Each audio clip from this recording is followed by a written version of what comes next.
Good morning, brethren. Good morning. Are you blessed? Yes. Amen. Welcome sa mga visitors natin. This is Gladys and Sasa.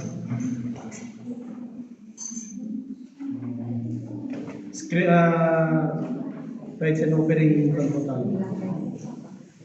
From the book of Malachi, chapter 3, verse 10, 11, and 12. Verses 10, 11, and 12. Chapter 10, bring ye all the tithes into the storehouse, that there may be meat in mine house.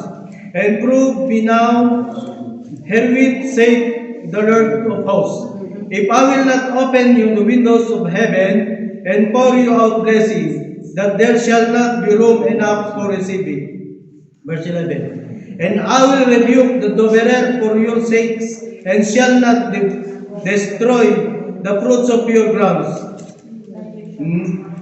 Neither shall your vine cast her fruits before the time in the field, say the Lord of hosts.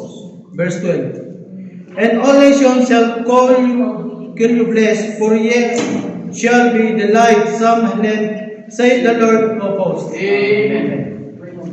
Kunting lang po paliwanag po. In this verse, mga kapatid, in Malachi's book, passage of Malachi, challenges us to faithful steward of what God has entrusted to us. Amen. It is a reminder that our resources are gift from Him, and returning the tithes in act of acknowledging His ownership. Trusting God's provision, testing God in giving is an exercise in trusting His provision. Kaya binabalik lang natin, mga kapatid, ang ibinibigay niya sa atin na bilang pag-aalala din yung mga pag-aari niya, mga kapatid, na pinapagkatiwala sa mga atin. Alam naman natin na lahat ng bagay dito sa mundo sa Kanya yun. Wala tayong pag-aari sa Kanya lang. Yes. Kaya, ibinibalik lang natin sa Kanya bilang pagpuri at saka hindi naman pagbabayad ko Parang ibinabalik lang natin sa Kanya na pag-alala ng mga blessings na sa atin sa araw-araw. Kaya, tayong manalangin, mga kapatid. Ama naming makapangyarihan, maraming salamat po sa umaga nito. Binigyan mo na lang kami ng oras upang ikaw ay pasalamatan sa mga blessings na binibigay mo sa amin araw-araw. Salamat sa paggabay mo sa amin sa araw-araw at patnubay mo sa amin na inilayo mo kami sa mga sakit.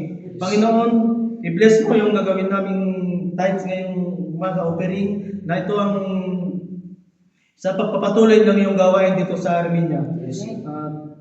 Maraming salamat sa mga taong magbibigay ito sa amin at i-bless mo, balik mo sa Kanya ng liklik, siksik, liglig at umapaw ng Diyos sa Kanya. Ito po ang aming hiling at dalangin sa pangalan po ng aming Panginoon sa Kristo. Amen. Thank you.